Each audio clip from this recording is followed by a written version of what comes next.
Alright, hola a todos, bienvenidos a nuestra presentación sobre un otro tema similarmente al uso de violencia sexual. Nuestro tema es el uso de racismo como un mecanismo de genocidio, en este caso, en el caso de Guatemala. Y el racismo ha sido uno de los elementos vertebradores de los estados nacionales como Guatemala. Es un factor histórico y social que resultó en la opresión del pueblo indígena particularmente. Y este artículo describió 3 momentos de la historia del país de Guatemala.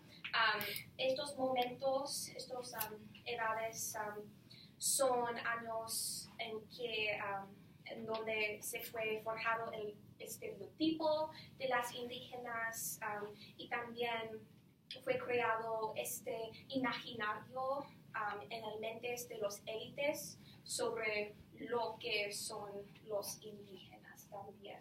Y vamos a comenzar a explicar y examinar más detalles de todos de estos momentos.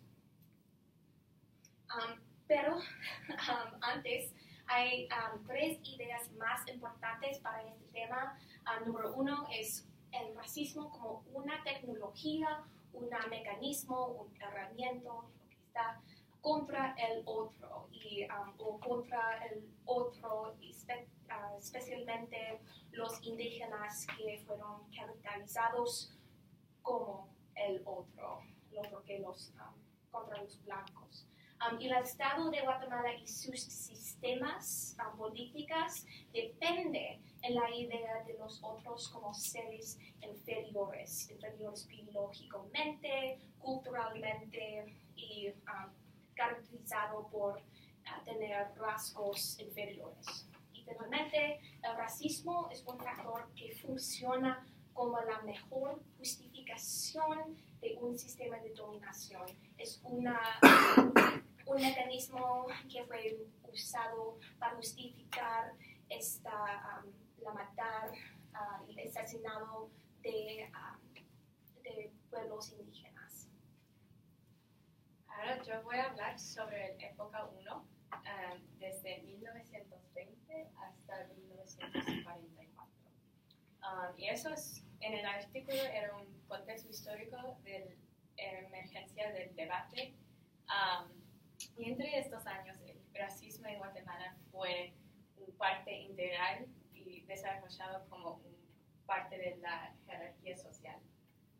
Y los intelectuales en Guatemala tomaron influencia del fascismo italiano y nazismo alemán. Y estas dos ideologías usaban eugenesia como una base.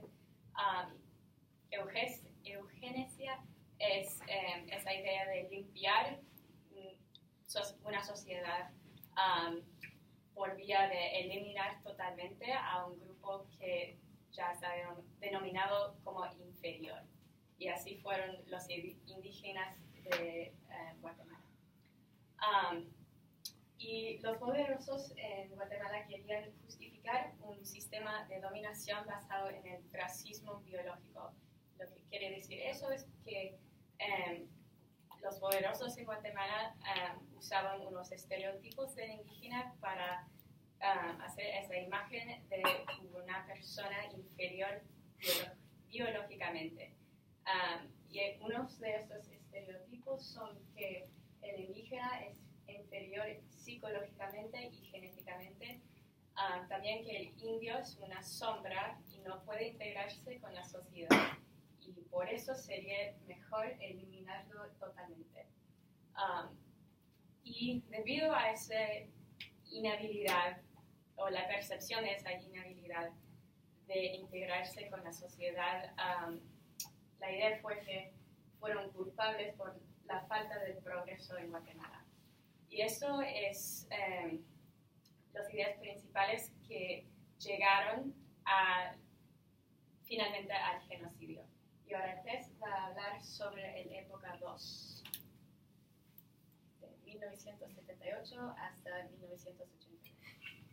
So, esta época es después de 1944. Hay una época más moderna, pero todavía existían estos estereotipos permeados. Hay esta época de 78 hasta 81 era una época muy crucial porque esta época se reactivaban los estereotipos y se reforzaban los prejuicios contra los indígenas. Pero aunque en años pasados, en que los estereotipos fueron basados en genéticamente y biológicamente ellos son inferiores, es un poco más diferente, es un poco más sutil tipo de racismo.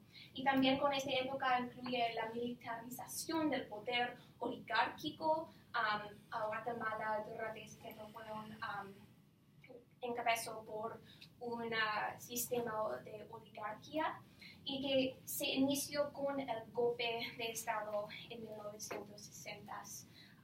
Durante este tiempo había un movimiento contra este racismo, este sistema de racismo y genocidio. Y esta se llama la Unidad Revolucionaria Nacional Guatemalteca, o URNG. Y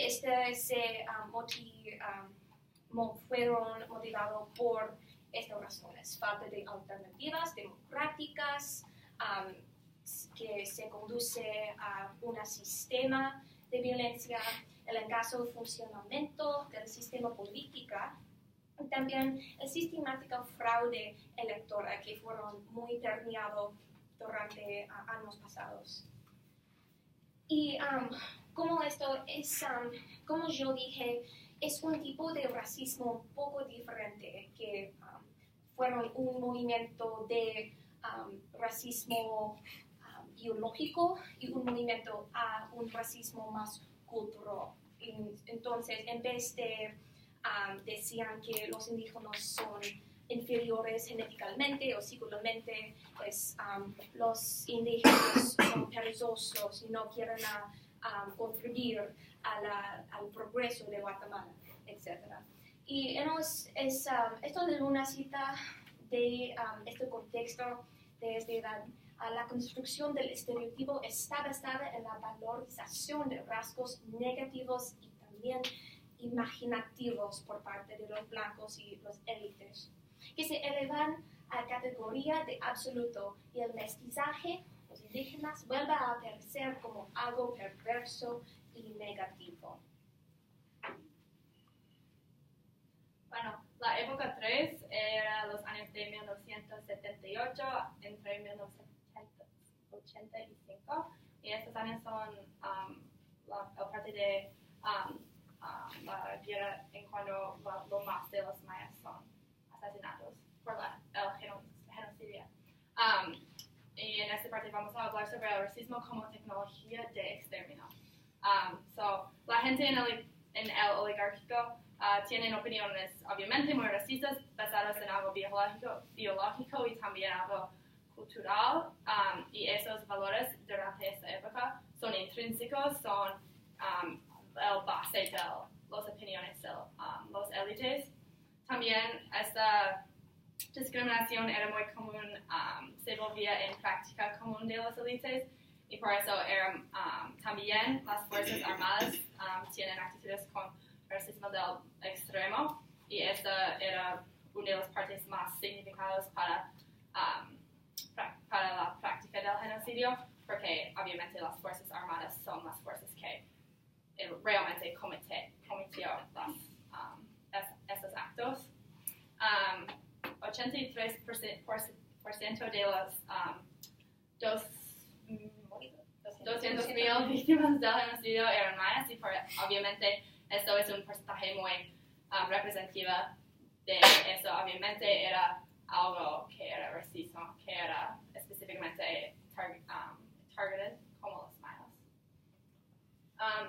Yo sé que creo que Ana Claire discute la definición del genocidio el otro día, pero vamos a hablar un poco también, de nuevo, porque yo creo que es algo importante entender en diferentes contextos, pues cualquiera de los actos mencionados a continuación perpetrados con la intención de destruir total o parcialmente a un grupo nacional, étnico o religioso en cuanto a tal y que suponga matanza de los miembros del grupo, lesión grave a la integridad física o mental de los miembros del grupo, sometimiento intencional del grupo a condiciones de existencia que puedan acarrear su destrucción física total o parcial, medidas destinadas a impedir los nacimientos en el seno del grupo, trasladados por la fuerza de niños del grupo a otro.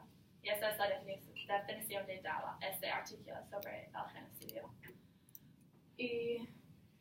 Y eso es un poco sobre las consecuencias que pasaba después del genocidio. Había una comisión un poco que parece las comisiones de verdades en Argentina y en Chile.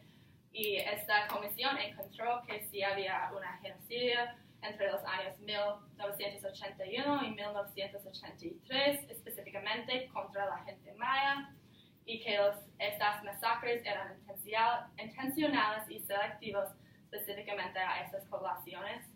Y algo que empezaba como asesinatos de personas específicas, personas selectivas, se volvía en masacres sistemáticas de la gente maya. Y una gran selección de violencias del derecho humano, también incluye la violación sexual que mencionó el grupo pasado y también la violencia contra los niños, que es algo más que un violación de derechos humanos.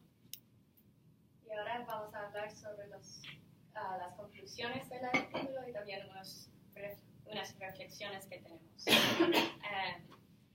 Para concluir el artículo, el autor dice que el racismo todavía queda intacto en Guatemala.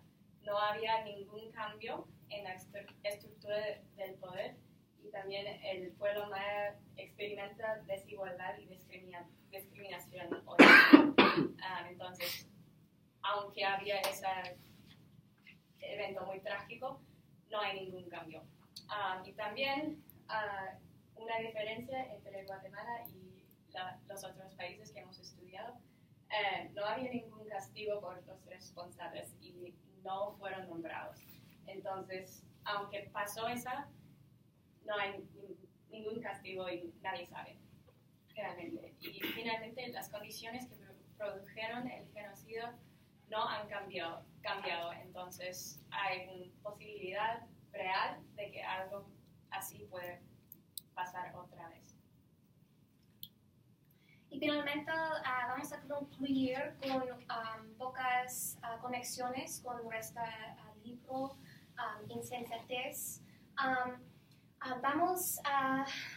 Podemos ver el racismo ilustrado obviamente por el personaje Toto en Insensatez. Él muestra su indiferencia contra la violencia contra los indígenas o niños, etc., hacia los testimonios que él lee.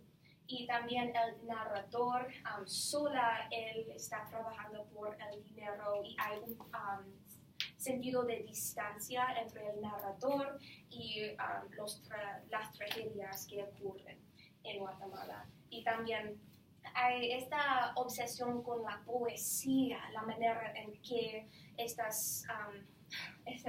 violencia se ocurre en una manera de poesía, y él no recorta el contenido muy triste, muy tragedia.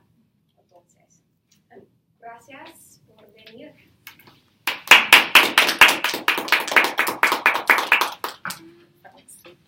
Still.